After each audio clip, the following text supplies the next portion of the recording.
Hey everybody, I'm Garcia, and today I'm taking a look at the latest expansion to Istanbul called Letters and Seals.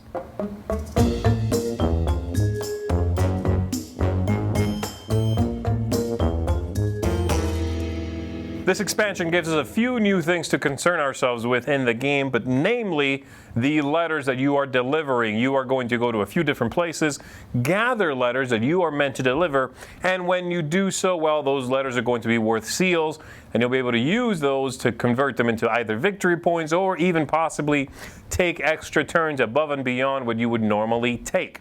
So I'm going to be showing you a breakdown of the things that the game includes, some of the new concepts, some of the new actions that you are going to be able to take, but I'm not going to be teaching you how to play Istanbul. If you don't know how to play the base game already, go check out one of our videos for that, and then come on back and check out this expansion. All right, so let's dive right in.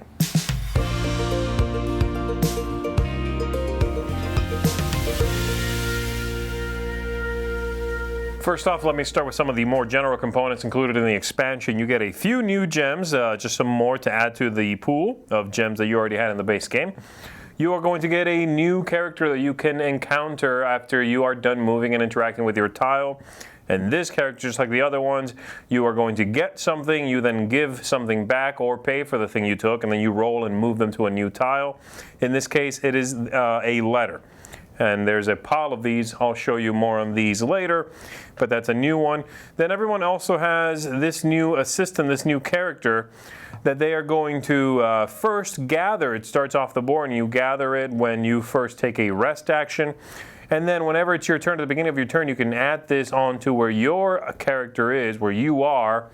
And from that point on, then you can either move yourself and your stack of tokens, or you can move this character. Now, the trick with this character is it can only move a single space as opposed to your own two-space movement. But it alleviates the issue, which I was worried about, which is the size of the board. There are now more tiles, the board is bigger, and so by having these characters in play, you can now simply cover more ground. So great addition, great idea.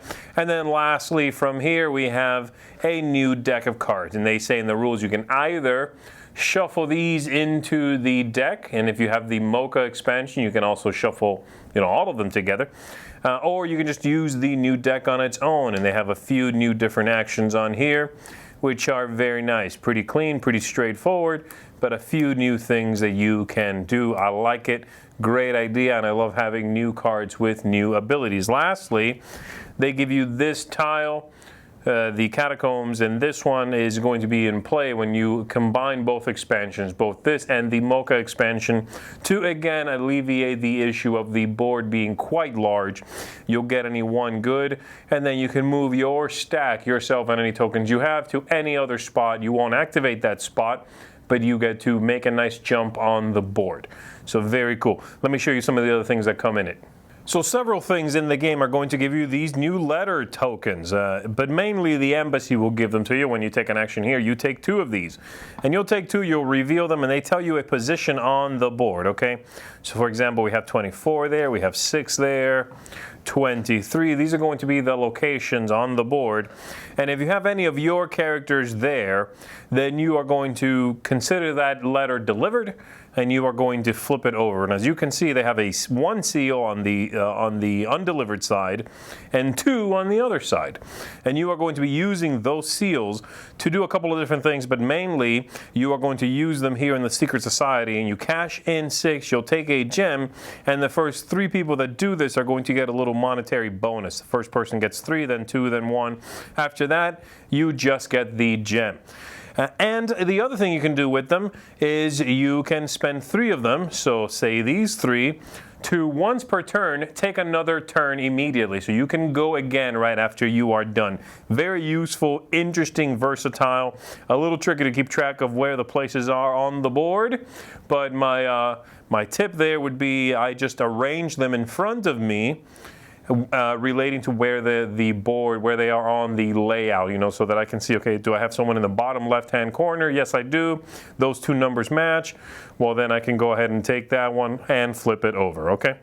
So that's what the letters do and what you can do with them. And again, you can get them from the embassy, or you can get them from the cards, like so. You can get them from this new character you can visit. And then lastly, we have these two new tiles. We have the auction house here, where you are going to go get any one good you want, and then you are going to bid. Starting from you, it's a once around bid with you getting a second bid option at the end of that once around. And whoever the winner is going to draw two of the cards you are playing with. If you yourself win, you pay the money out back to the bank. If someone else wins, they pay you the money, and then they will draw two cards. Love it. Nice piece of interaction added to the game. And then this other one here, the kiosk, as you can see there, is going to start with these tokens. And when you go there, you get a letter, first of all.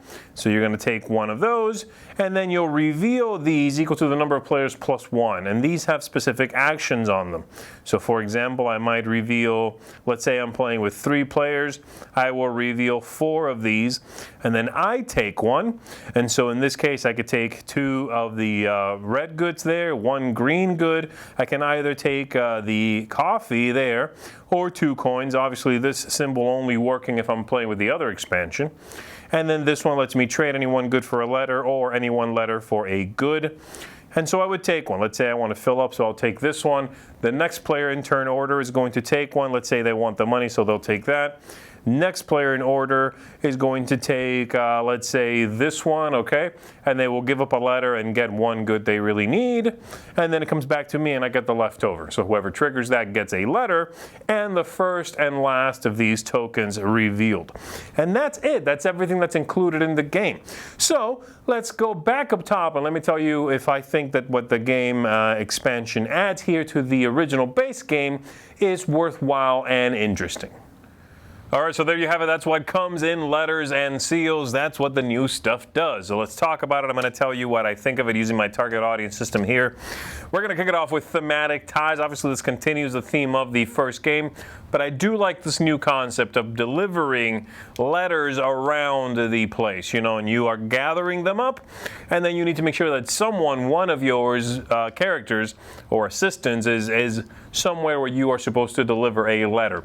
It's a little, you know, thematically iffy when you consider if you pick up a letter here and a different person is elsewhere. The letter is simply, boom, delivered in that instant, but you can suspend your disbelief a little bit and assume that it gets run over there, you know, and delivered. So I like that. I like that very much, and I do like the themes of the new places, plus the interaction that it adds to the game, which I'll talk about in 1 second.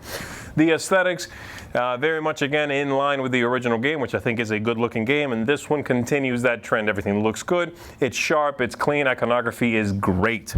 Replayability.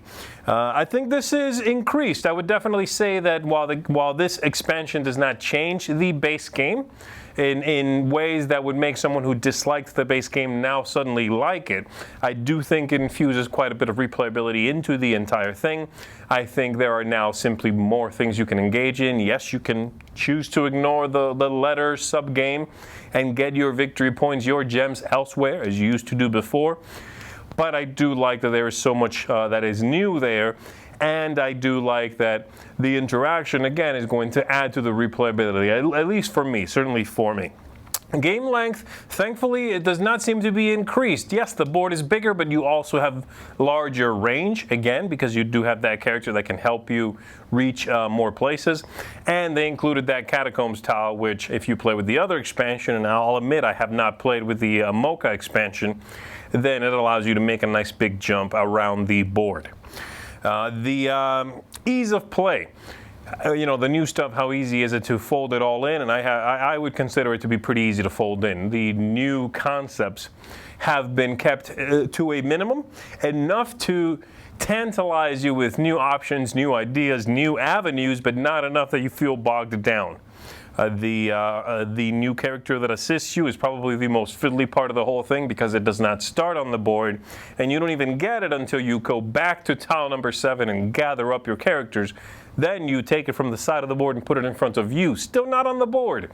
And then in any future turn, before you are about to move and take your action, then you can deploy them where you are and either move them or yourself. A little tricky. Took a couple of goes to make sure everybody understood what was going on, but once it's on the board, it's very simple, and once you do return to that number 7, it comes off the board, and you'll be able to redeploy it later on, again, for increased mobility. I like the tactical choices that adds, certainly do. And speaking of tactical choices, lastly, we have tactics and strategy.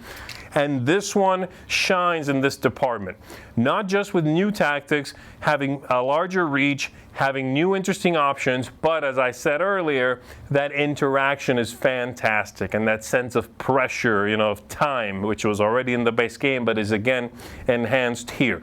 When you deliver those 6 seals, and you get a little monetary bonus, you definitely want to do that earlier than the other players, because you'll get, 3 coins if you're first, for example.